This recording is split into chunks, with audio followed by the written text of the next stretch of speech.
E aí galera, beleza? Aqui quem fala é o professor Tiago e a aula de hoje é sobre a cadeia e a teia alimentares. Vamos lá? Primeiro vamos falar da cadeia alimentar. A cadeia alimentar é a sequência na qual um indivíduo se alimenta do outro, permitindo a transferência de energia entre os seres vivos, ou seja, a energia fundamental para manter vivos os indivíduos só passa de um para o outro quando um se alimenta do outro. Isso é a cadeia alimentar, como pode ser observada nesta figura. Observe que na cadeia alimentar existem várias setas. As setas indicam o caminho que a energia vai percorrer. Dessa maneira, a seta sai do organismo que serve de alimento e a seta chega no organismo que vai se alimentar do outro. Ou seja, a seta sai da comida e chega em quem vai comer. As cadeias alimentares são divididas em níveis tróficos, que são ocupados por seres produtores, consumidores e decompositores. Vamos entender melhor com a imagem que vem aí.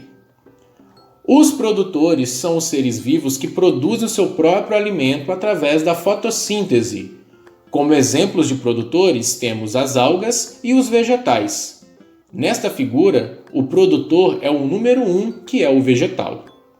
Agora, os consumidores são os seres vivos que não conseguem produzir o seu próprio alimento, precisando se alimentar de outro ser vivo, ou seja, vai consumir outro ser vivo.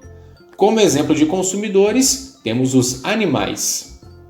Na figura, os consumidores são representados pelos números 2, que é o louva-a-Deus, o número 3, que é o rato, o número 4, que é a cobra, e o número 5, que é a ave. E agora os decompositores, que são seres vivos microscópicos que se alimentam de organismos mortos e restos orgânicos, como fezes e folhas caídas. Como exemplos de decompositores, temos as bactérias e os fungos decompositores. Na figura, o decompositor está representado pelo número 6, que são os fungos. Muita atenção, pessoal, pois os decompositores realizam um trabalho de reciclagem da matéria na natureza. Ou seja, os decompositores se alimentam daquilo que morreu e o que não precisam mais devolvem para a natureza na forma de adubo natural, que são os nutrientes para os vegetais. Agora, vamos classificar os consumidores quanto à sua dieta alimentar. De acordo com o que se alimentam, os consumidores podem ser classificados como herbívoros, carnívoros ou onívoros. Os consumidores herbívoros são aqueles que se alimentam apenas de produtores, ou seja, são os organismos que se alimentam somente de vegetais ou algas, como a lagarta observada nesta figura.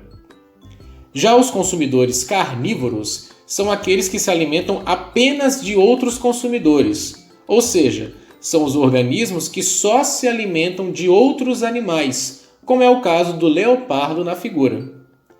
Agora, os consumidores onívoros são aqueles que se alimentam tanto de produtores como de consumidores, ou seja, são os organismos que se alimentam tanto de vegetais e algas, como também de outros animais, como é o caso do urso observado nessa figura.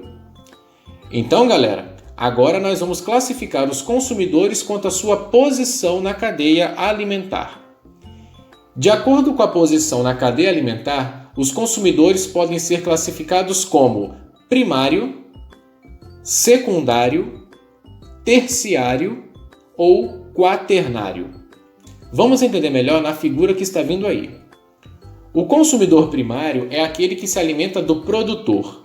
No caso acima, o besouro é o consumidor primário, pois se alimenta do produtor, que é a planta, sendo assim o primeiro consumidor a se alimentar de outro ser vivo. Já o consumidor secundário é aquele que se alimenta do consumidor primário.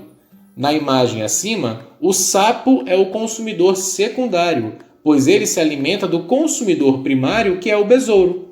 Assim, o sapo é o segundo consumidor a se alimentar de outro ser vivo. E agora o consumidor terciário, que é aquele que se alimenta do consumidor secundário. Na figura acima, a ave é o consumidor terciário, pois se alimenta do consumidor secundário, que é o sapo. Assim, a ave é o terceiro consumidor a se alimentar de outro ser vivo. Terminada a cadeia alimentar, vamos ver agora as teias alimentares. Quando duas ou mais cadeias alimentares diferentes se unem, formam uma teia alimentar, como mostra esta figura. Observe que a imagem mostra uma teia alimentar formada por 3 cadeias alimentares diferentes. A primeira cadeia alimentar é formada por vegetal, besouro, sapo e ave. Já a segunda cadeia alimentar é formada por vegetal, besouro, sapo, cobra e ave. Agora, a terceira cadeia alimentar é formada por vegetal, rato, cobra e ave. Perceba, pessoal, que em uma teia alimentar, um mesmo organismo pode ocupar posições diferentes, como por exemplo a cobra.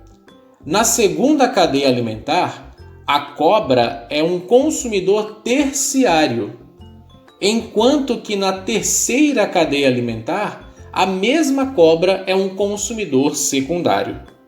Tranquilo, pessoal? Ficou alguma dúvida? Se ficou, assista de novo essa videoaula. Então é isso, até a próxima aula de ciências do professor Tiago.